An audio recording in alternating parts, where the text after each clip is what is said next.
So there we are, we're started. We are delighted this morning to welcome a new speaker for Vincentian Values Week. This morning we welcome Mary Burton. Mary, thank you so much for joining us.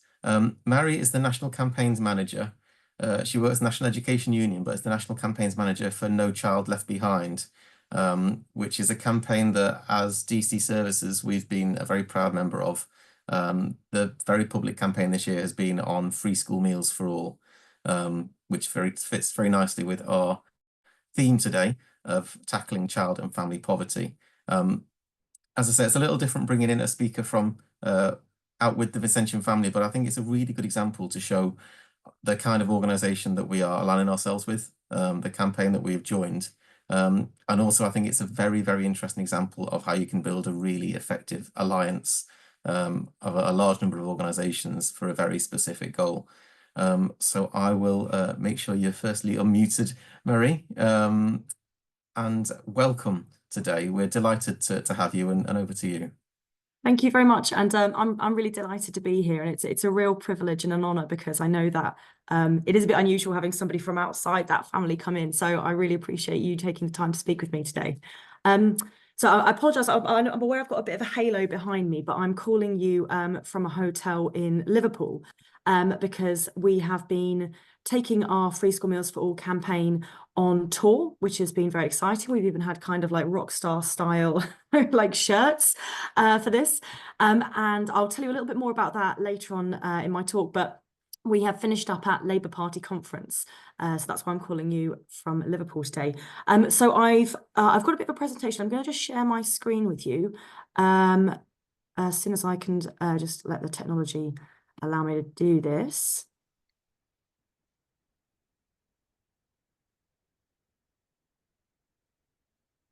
Okay.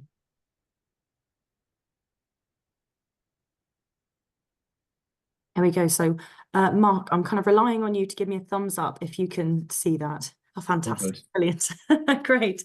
So yes, again, thank you ever so much for inviting us to speak with you today. So I'd like to just start by going a little bit through what our campaign is about, why we feel that we need to be campaigning on this, and talk as well about how that kind of interlinks with the values that you've been exploring this week, as well as leaving off with an idea about how we can get involved together, how we can continue to take action on this. So as Mark has said, I am the campaign manager for the No Child Left Behind campaign, and part of that focus has been really this year and the last year primarily on the impact of school food. And we've been building a coalition, which we're very, very proud to have your organisation involved in as well, about which calls for free school meals for all children in primary school. We very much believe, especially from a teaching perspective, for we're a trade union of teachers, that if children come to school hungry, if children are making their way through the day when they've got empty bellies, they cannot achieve their full potential in school. We know that they can't learn, they can't enjoy the school day in the same way that their peers would. And we absolutely believe that this is an injustice that needs to be resolved. So as the largest teaching trade union in Europe, advocacy. I'm just going to quickly put, oh, there we go. Sorry, there was just a bit of issue with muting there. We're the largest teaching trade union in Europe. We're made up of around 250,000 teachers, school leaders, support staff, basically everybody who works in a school can absolutely join our union. And so our members see very clearly every day the impact of school food and the impact of healthy school food on young people's experience of school. And they, again, when I was looking through the values that you're studying this week, I thought that our members are a really perfect example of how they serve people experiencing the effects of poverty every single day. And this campaign has grown from a real need and a desire from our members to tackle this issue head on and to try and seek some justice on this. So this just gives you a bit of an idea about some of the issues of child poverty in our school. I'm just going to move this up so you can see that a little better. So child hunger, very sadly, is an epidemic in our school. This is something that over the last 14, 15 years, we have seen get increasingly worse. It's something that has always been there, but a lot of the safety nets that people have relied on for a long time have systematically been stripped away, and schools are very much in a position where they are experiencing and witnessing what's happening with those families who have lost those safety nets. And they are the ones who are stepping up and wanting to make a difference and putting that sticking plaster on this. The issue is obviously schools can only do so much, but to give you a bit of an idea, I just wanted to run through some of the kind of facts and figures behind this campaign and why we're driving this forward. Now, currently, we've got 4.3 million children who are growing up in poverty in the UK. So that's an average of 9 in every class of 30. I think a lot of communities don't realise how deep poverty is in their area, but roughly, doesn't matter where you are in the country, you've got about a third of children who are walking down the high street who are growing up poor. There's lots of shame and there's lots of stigma attached to this. So a lot of families and communities may try and cover this up. And certainly we see that in schools where families may be feeling uncomfortable about receiving extra support or feeling concerned about where to go. But this does have a very real impact, not only on kind of the material lives of those children and their experiences, but how they feel about themselves and how they feel about their families as well. Now, last year, we know that over 4 million children experienced food insecurity, which essentially means either having to skip meals entirely or when you are eating, you're not eating well. And there's a lot of reasons behind this. One of the kind of primary reasons is that healthier food is more expensive. And when families are living on a very kind of hand-to-mouth basis, it might just be quite, frankly, quicker, easier, cheaper to buy a £2 bag of crisps, buy a £2 bag of chips for dinner, rather than having the resources to do a kind of a home-cooked, slightly healthier meal. And so we know that this is really impacting very much on children's health.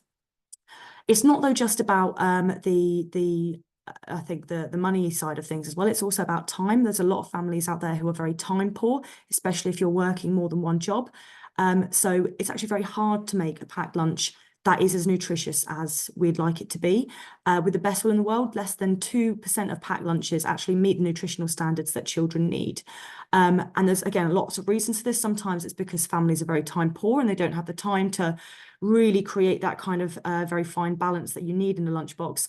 But I think a lot of it's just very practical. If you're taking food into school, you've got to think of something that's not going to get manky if it gets hot, that you don't then need to heat up, that the child will actually definitely eat. My own experiences of packed lunches were pretty dire, as I think pretty much everybody my ages were as well. I very much remember the white bread sandwich with a bit too much butter, gross jam that had been pummeled to death by the apple that was also in my lunchbox. So it's a very difficult thing to actually get right. And one of the reasons we're really calling for free school meals is to say, well, actually, this removes a lot of the stress and the challenges around this for families as well, if they're all coming into school and eating the same food. Now, the current system in England is a means-tested system, but this has a lot of flaws. And again, one of the main calls for universal free school meals is saying that actually there's a huge number of families who are falling through the cracks. There's 1 in 3 children who are growing up in poverty who actually don't meet the threshold for being entitled to free school meals. The threshold is incredibly low. You need to be earning as a family, as a total family, less than £7,400 a year. So it is an incredibly, incredibly low threshold, and it's a very complicated process in terms of applying for it as well. So we know that at least 900,000 children who are in poverty actually are in families who don't meet that 7,400 or less threshold, and they're the families who are very much slipping through the cracks. On top of that, as I mentioned earlier, it's a very complicated system to get into. Nearly 500,000 children who are actually entitled to free school meals aren't registered to them. So that might well be because families don't realise this. They're not actually aware that they're entitled to that. It might well be around the kind of the stigma and shame of that, families feeling that they don't want to get a handout, they don't want that kind of charity.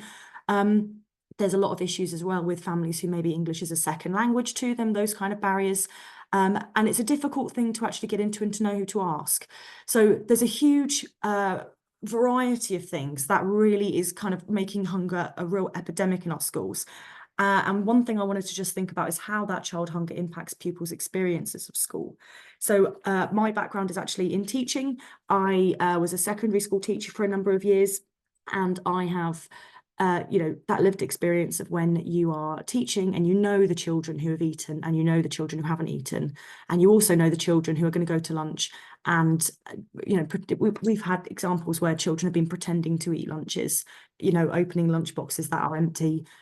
We've got members who've told us about how they've seen children taking food out of bins, taking food out of other children's lunch boxes, children who will get a dinner, eat half of it, save the other half for their brother at home. the impact of child hunger on people's experiences of schools, I think, can really not be underestimated. We've all been in situations where, you know, we're longing for lunch, we're finding it hard to concentrate, we're finding it hard to focus. I think we can all empathise quite a lot with the feelings of frustration or, you know, anger that you can have when you're hungry. And school is in some ways a very intense place. You're in lots of classes, you're trying to learn every day, it's a very highly energized process going to school. And if you're trying to do that when you've actually not got enough energy, not got enough nutrients, it does really make what is a challenging day even more challenging. And on top of that, on top of the very physical aspects of not being able to concentrate, not being able to focus and do your best in class, there's a huge amount of worry and anxiety around that as well. Not just worrying about where you're going to get your next dinner from, but maybe worrying about your family, worrying about your parents or your carers or your siblings, and worrying that people are going to find out about this as well. There's a number of children, I think, in schools at the moment who feel like they've got poor written on their back. And that's not something that anybody should grow up feeling. One of the main reasons as well around our campaign for free school meals for all is that if every child was able to come into school and no questions asked, be able to sit down with their friends, have the same sort of dinner, chat over lunch, there wasn't one queue for one child, one queue for another, that would just eradicate that feeling of not belonging in school. And that would really eradicate that feeling of not being good enough. So child hunger has a very, very real impact on pupils' experiences of school. I'm going to come back to that question in just a second when we look through how I think this relates to some of your values. But I wanted to just give you a bit of an idea as well about why we think this is such an important campaign and why we think this is something that's actually a very winnable campaign. There we go. So when I've done this in schools, I'm not going to make you do this. I get people to guess the flags, but I shall refrain from that for now. So maybe guess in your heads if you wish to. But when we've been running this campaign, there has been some pushback. There's been this idea that this is an impossible thing to do, that it costs too much money, that it's too complicated. And I like to really refer to the examples that we have abroad. Free school meals isn't something that is impossible to deliver. And these countries, I'm just hoping that you can, just if I get rid of that, you should hopefully be able to see more of that. But these are countries across the world that are committed to universal free school meals, that are delivering universal free school meals. And I think, as you'll agree, when you're looking at some of these countries, they are not in the same kind of economic situation as Britain. They're not in the same kind of wealth, I guess, sector as Britain. We are the 6th richest country in the world, and yet we have a system which means that thousands and thousands of children go hungry at school every day. So one of the great examples, I think, of very well delivered free school meal provision is actually Finland. They've been doing it since just around the end of World War II. And they actually have primary and secondary students receiving free school meals. Funnily enough, on the train into Liverpool a couple of days ago, I met somebody whose wife was Finnish, and he was just saying, and I had my free school meals full t-shirt on, and he was just saying how astounding he found it that in this country this was something that we didn't do, when he was talking about his experience of raising his daughter abroad, how it just wasn't something anybody ever questioned, the benefits of those people sitting down together, all these great reasons. But very interesting to just kind of bump into somebody, I think, on that you know, very provincial, on that very you know, came together very well. So again, there are some great examples abroad where this actually does work in countries that I think are far less well off economically than us. So I want to just go through quickly about what actually happens in Britain. Now, parts of the United Kingdom are very much leading the way. So Wales very recently actually rolled out a provision for free school meals for every child in primary school, which is absolutely amazing, a real win there, I think. Scotland is further ahead than us as well. The Scottish government has slightly rolled back on their commitment to free school meals for all, but they do still provide free school meals for all children up to the age of 10. So in England, actually, that's 3 years longer, whereas we've only got free school meals for children in year 2. So that's when children are about 7 years old. And then from being 7, then it becomes a means tested system, which I have to say is actually a very confusing experience for a lot of the children, because they're in the same school, they just come back a year, you know, having moved up a year, and suddenly they're not allowed the same things that they used to be allowed. So having spoken to a lot of children about this, that's something they actually find quite disconcerting when they come back to school. But what's been a real inspiration for the campaign and a real win for this campaign is that we have seen progress in England already, because in London, free school meals has actually now been made permanent for all children in primary school. It's something that's been happening in a kind of a piecemeal way in London for a long time. There's been 4 boroughs in London who have been offering free school meals for all primary students for years. And again, they've really led the way in terms of how that can be rolled out, why that is something that's really improving the attainment of children in those particular parts of London schools, as well as how they are, tackling wider issues of poverty in those areas. And so the Mayor's announcement of funding to provide enough money for those free school meals across London has been very, very much welcomed. And after a year of having rolled that out, he has now announced that it's permanent. This has been really useful for us as well, because we've been able to do some proper research into the impact of how this rolls out. Certainly, firstly, how the logistics work, so we can help other schools. We can provide a reason to say, actually, this isn't too difficult to do. You absolutely can do it. But also, so we can see the already, the benefits that children in London are already experiencing from this. It's something that really cannot be denied, how well this does, how much this impacts on families, how many children are experiencing different types of food. It's helped tackle things like fussy eaters, which a lot of families have a real issue with. It's helped bring certain communities together. It's been something that has made children enjoy school more, learn better, focus better. And it's got rid of things that we didn't anticipate it to get rid of as well. So things like dinner money debt. Lots of schools, especially with the cost of living crisis, have come into sort of conflict really with parents, because dinner money hadn't been being paid, and obviously schools are desperately trying to cover that, but parents were racking up bills of sort of hundreds and hundreds of pounds in some cases, where they owed the school money. So they were then obviously avoiding the school. They didn't want to take phone calls from the school. They wouldn't come into the school because they were worried about being asked to pay this bill. It puts schools in a difficult position, because schools obviously desperately want to make sure those kids are fed, but as we all know as well, there's a massive funding crisis in schools, so it's very hard for them to balance the books. The Mayor's rollout of free school meals for all has meant that schools have been able to just wipe clean the slate of dinner money debt. And it's helped rebuild a lot of relationships with parents and carers. And that, again, that was something that we didn't really think about when we were first starting on this journey. But it has been something that's been massively, massively beneficial to a lot of families and schools. So again, untold positive benefits for this. So I started talking earlier about how child hunger impacts pupils' experience of school. And when I was kind of looking into the Values Week that you're all going through this week, it really made me think, well, actually, how does tackling child hunger impact pupils' experience of schools? And I think it strides really well with the values that you're exploring this week. And it was actually really, I think, a really positive experience for me to kind of read through some of the work that you're doing, and how this ties in massively well just with our campaign. So I've spoken already a bit about how our members are very much people who are serving, they are serving people who are experiencing the effects of poverty. That's not just children, that's also their family members, and a lot of the time as well, that's maybe other staff in their school. As I say, things are very hard at the moment. But a big part of the Free School Meals for All campaign as well also very much focuses around respecting everybody's dignity. This campaign, ultimately is about something that is very tragic. It's about hunger, it's about poverty, it's about, inequality. But the way that this campaign has been put together and the people that we work with in our very broad coalition, dignity is very much at the heart of it. So we have a number of people with lived experience who are very, very good at putting themselves forward to the press, putting themselves forward to videos we make. We have a number of children and young people who come to Parliament with us and speak to MPs. And yesterday, outside Labour Party conference, we had a whole group of local school children from Liverpool primary schools leafleting delegates of the conference, speaking about their experiences. And I think if we didn't have that coalition that was really focused around respecting dignity, being compassionate and kind, and enabling choice and change, I feel that those people wouldn't be able to feel like they could take part in this campaign. And it's very, I think, we very much build everything around what they say and what their experiences are. So I think these values very much link into what we're doing. And I think that makes me actually really proud around how this campaign is working out.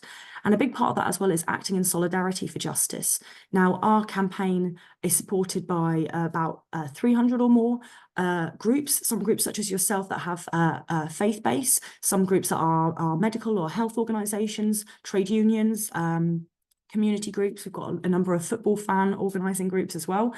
And I think this is a great example of how everyone comes together and acts in solidarity for a very, very simple cause. You know, we are very much trying to do what we say on the tin and get free school meals for all children.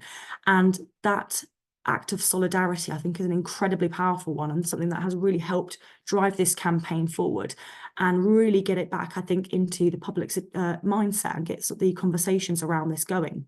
I think one of the most important things is to just keep this ball in the air and keep people talking about it and help people realise that actually this shouldn't be about the deserving and undeserving poor. This is about making sure that every child who comes to school gets what they need to get through the school day, has a loving, healthy, supportive environment, and isn't anxious at school.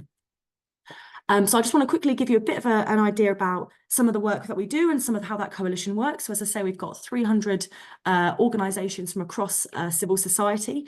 And we've really deliberately tried to expand that coalition as widely as possible. As you'll see on the screen, we've got a whole range of different people as part of this. Some may be unlikely bedfellows, but the key part to this campaign is actually saying there's lots and lots of different reasons why free school meals is absolutely the right thing to do, why people are thinking this is great.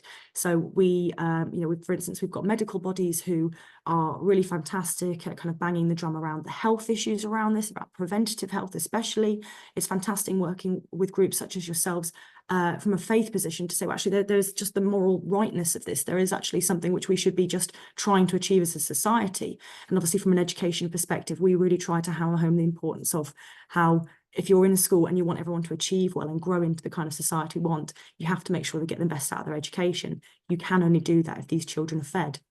We've done a lot of work around getting this into the press as much as possible. So a media partner we have is The Mirror, who are very, very good at, again, getting this conversation started and making sure it keeps going and making sure lots of, dare I say it, kind of normal people who don't do this as a day job, are thinking about this and changing minds around some of the very unhelpful stories that have been in the press over a number of years that demonise poorer families, that demonise people who are in less economically well-off situations. And this is something that I think has really started to try and turn around this idea of actually, if you've got certain life circumstances, then you don't deserve that extra support. And I think this has been a really, really positive thing. But we've also built up a strong sort of social media presence. And one of the key things we try to do is bring people together. So sometimes that might well be outside Downing Street or outside a Labour Party conference. You've got a few photos there of some of the people we've worked with. But we do a lot of stuff as well on social media and online, because this is a national campaign and we can't always be everywhere at once. But obviously the beauty of social media is that you can get people connected from all across the world. So we do a lot of stuff as well around that. And I think that really speaks to the values that you have as well.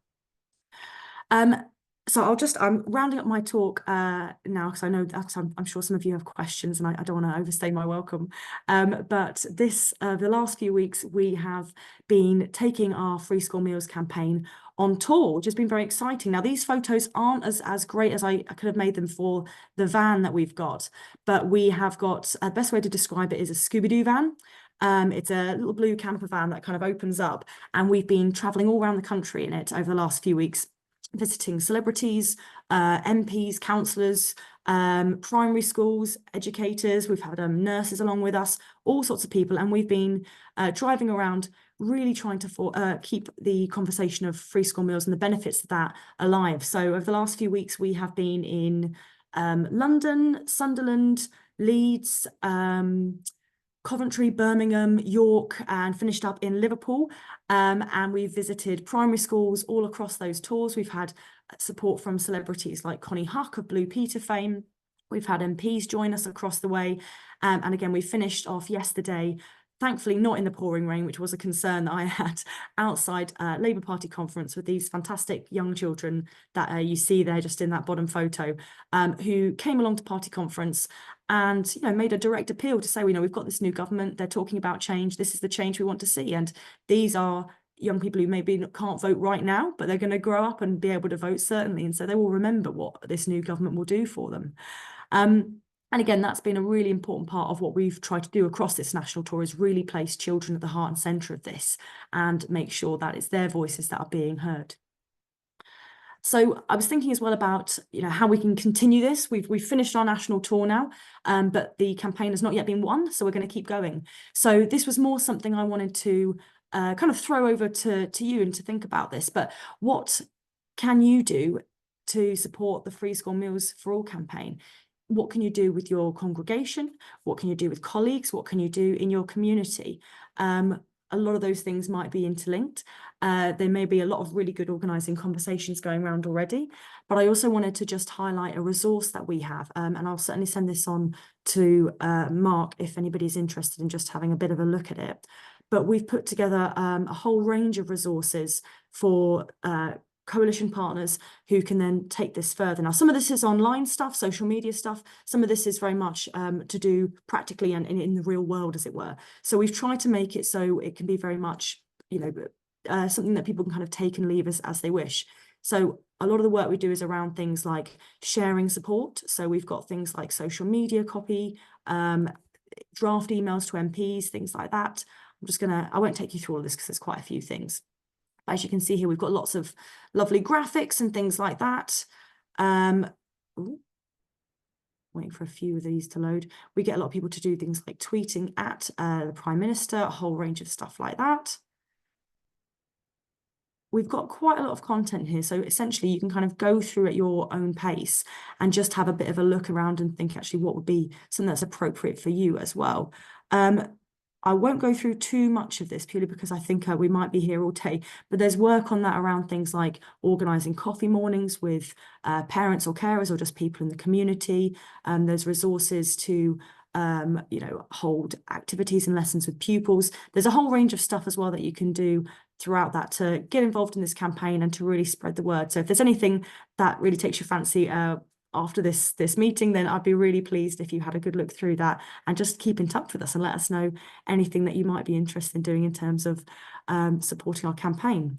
So I'm going to stop sharing now. There we go. And just thank you all again for taking the time out of your days to listen to me and to support the campaign. And again, I just want to say a massive thank you for everything you're doing. Thanks very much. Thank you so much, Mary, for a fantastic presentation of what is a brilliant campaign as well. It's something that we are genuinely proud to be a part of and that we're learning from as well through that process. I will open up to the group for questions, but once again, I'm going to completely exploit my position here and jump in with the first one myself. Something that we're still relatively new in the field of advocacy. It's something we've been developing over the last few years, and a big part of that is joining campaigns like yourself.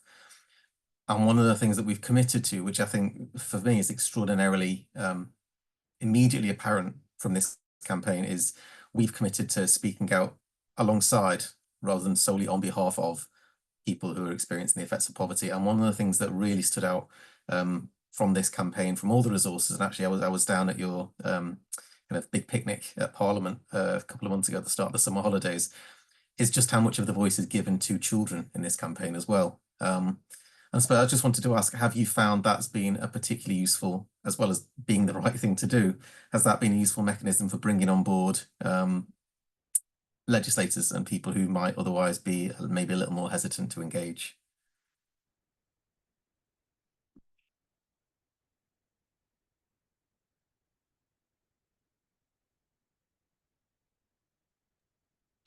No, I think that's a really good question, and not to sound like a complete cynic, but yes, yes, it is incredibly hard to say no directly to frankly very well spoken children who know what they want. So we've it's the right thing to do to have their experiences front and center. And I think it's also a way of really putting accountability on the powers that be, because you say, well, actually, there's a lot of stuff that is done to children. When you are a young person, realistically, you have very little control over your own life. And, there's a lot of, I think, assumptions about what kids need or what kids don't need. And so when we have them kind of speak their truth to power, as it were, I think that really places quite a lot of pressure on those people to actually say, you know, I've got to get the gumption up to tell this 7-year-old who is telling me that they're hungry, that actually either I don't believe they're hungry or I don't believe it's that important that they're hungry. So yeah, it has been a very, very powerful, so I'm just getting rid of so my computer's trying to restart, but we've managed to dodge that. No, it's a really powerful tool for this. And so one of the reasons we wanted to finish at Labour Party conference was we've got delegates who are going in to make decisions about the future of this country. You know, they've got their own agendas, they've got their own things that they're thinking about.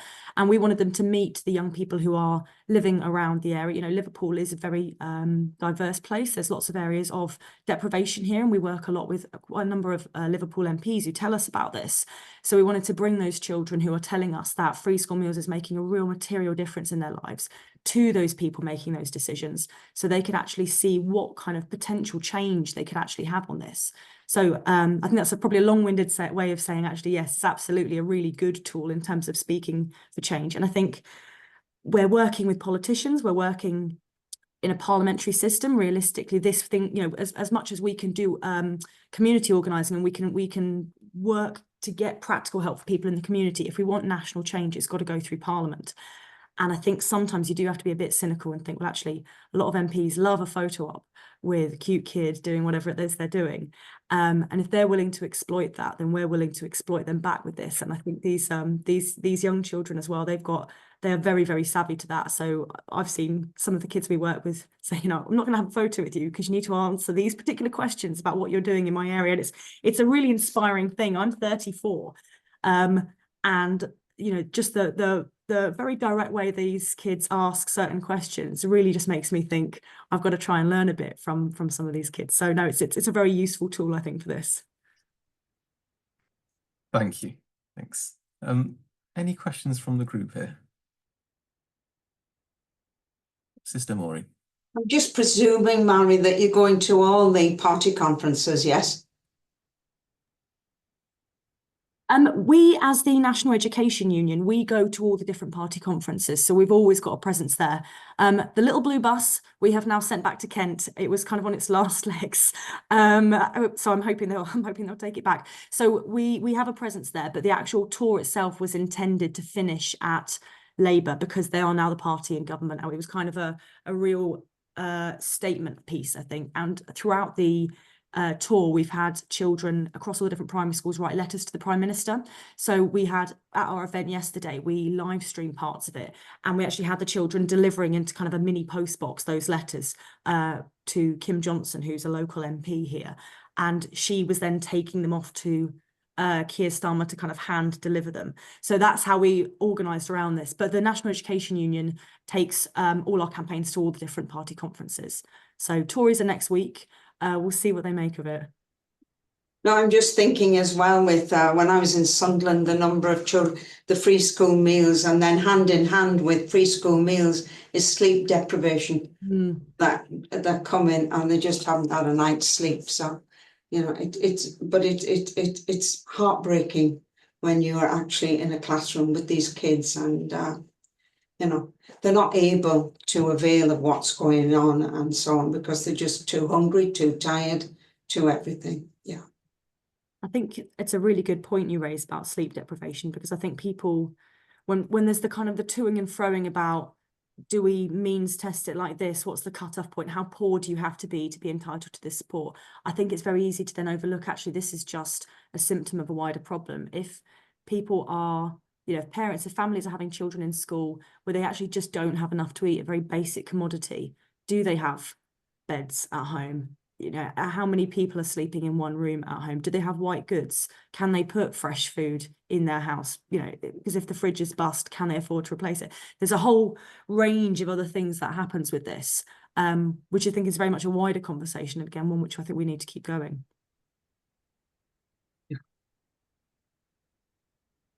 With other questions, because there's something I'm quite keen to jump in with myself, but I don't want to jump ahead if someone's desperately waiting. But I will do. Part of me feels like the progress made in Scotland and the progress made in Wales can serve as an example of how within the UK this can work really, really well. And then obviously London as a statement piece of saying we will fund this ourselves in, you know, at least for the duration of this mayoral administration. Is there almost a chance, though, that central government may see that as a way of deflecting a little bit to devolved administrations and saying, well, actually, London's done it themselves. You know, Andy Burnham, if you want to do it for Greater Manchester, follow London's lead and actually use it as a way of sidestepping responsibility rather than as pressure to follow the good example it's set, and then how to counterbalance that, I suppose. We are very, very clear in our demand that it has to be nationally funded. And I think there is also an acknowledgement actually from government as well that this is something that they couldn't really put on mayoral administrations. It's fantastic that it's happened in London, but London is a really specific example, and the way they've been able to fund it is just purely because of the way that essentially the London mayoral administration works and the money that's knocking around in the city. But we know there's a huge funding crisis for local authorities across the board, local councils across the board. So some of the councils in London, before it was something that was, you know, citywide, they were deciding to use certain funds to fund free school meals, those 4 boroughs I mentioned earlier. And again, it's fantastic that they've done that, but there are other London councils who have said to us, we absolutely can't do that, because if we do that, we have to get rid of this. And so we are very much pushing to say, well, actually, this is something that it has to come from a national place of responsibility, because all that we're creating otherwise is a postcode lottery. And I think it speaks as well to some of the other concerns that I think we could have around things like quality assurance and quantity as well.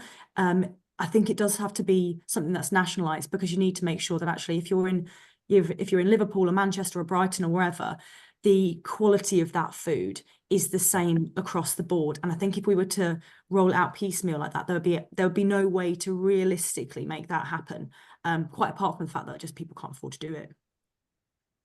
I suppose, again, with that national quality standard, there's so much beyond this, as well as the education standard in terms of public health and child development and nutrition. There are so many positive side effects of ensuring at least one healthy, nutritious hot meal a day, isn't there? Absolutely. And at the start of our 3-week tour, we opened up with a number of medical organisations who signed a joint letter, an open letter, to the new Secretary of State for Health, Wes Streeting, calling on his support for free school meals, because we think a lot of the time this is something that's put in terms of like the education department, but this is across government departments issue, I think. And that letter called on, as I say, Wes Streeting to back free school meals for all, really as a sense of preventative healthcare and actually supporting the NHS in the long run.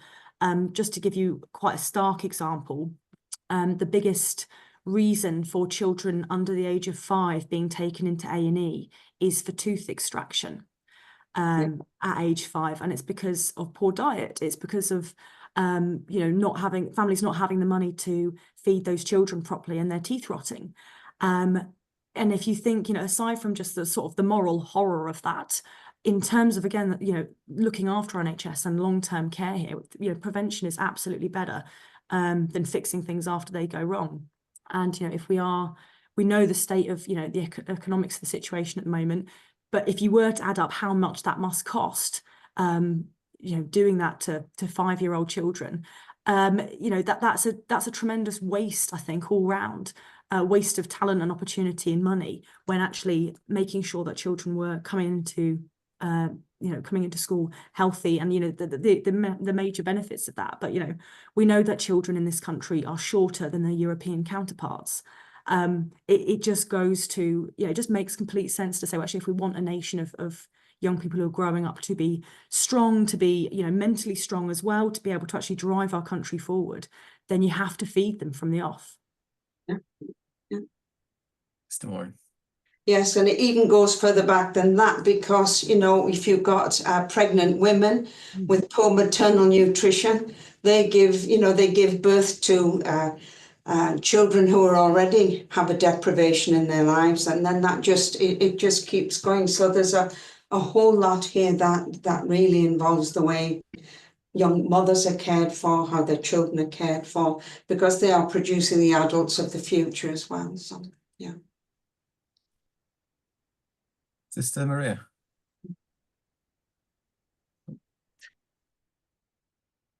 Yeah. Mary, thank you so much. That was just brilliant. Being a teacher myself, and working with children, poverty child poverty, family poverty, has many, many faces and many, many kind of little tributes that go in towards it. But I think for me, you know, being able to feed children is just so basic. It's so basic. And it's from there they start to get a chance. All the other issues that are there around family need to be dealt with as well. But, you know, that to me is one of the most basic. And, you know, keep up the campaign. Well done. Thank you. Thank you very much. Do you have any more questions before we draw to a close? Because I'm mindful of time and I'm mindful of Mary's probably got a very full day in Liverpool today. Very lovely way to start it, though, I have to say. Mary, can I just say thank you so much firstly for joining us today and for an excellent presentation of the work that you're doing, and also just for the superb campaign that you've been running. It's something that we're incredibly proud to be a part of, and we will continue to be a part of until it wins, until this is implemented, and it feels hopefully there is momentum behind it to keep pushing ahead for that. But just thank you for the wonderful work that's been done. The national tour, I know, was a huge success, and I love the whole nature of the campaign as well. I think it's pushing in exactly the right direction and winning more and more people behind it. So thank you for all your work. Thank you to everyone for joining us today as well. We continue tomorrow. Tomorrow at 10 o'clock, we've got Patrick O'Dowd, who's the director of Caritas Salford. Patrick's going to be talking. Caritas Salford is one of the largest of the Caritas dioceses in the country, and he's going to be talking around their work in bridging communities, particularly in terms of how they're tackling isolation with some of the more marginalised communities they work with there. So Patrick's going to be joining us 10 o'clock tomorrow morning. We will hopefully see you all online then. But thank you for today. It's been a really, really inspiring morning, Mary. Thanks, Mary. Thank you. Thank you, Mary. Yeah. Wonderful. Thank you. It was very good, wasn't it? The other side, what are they? Can you get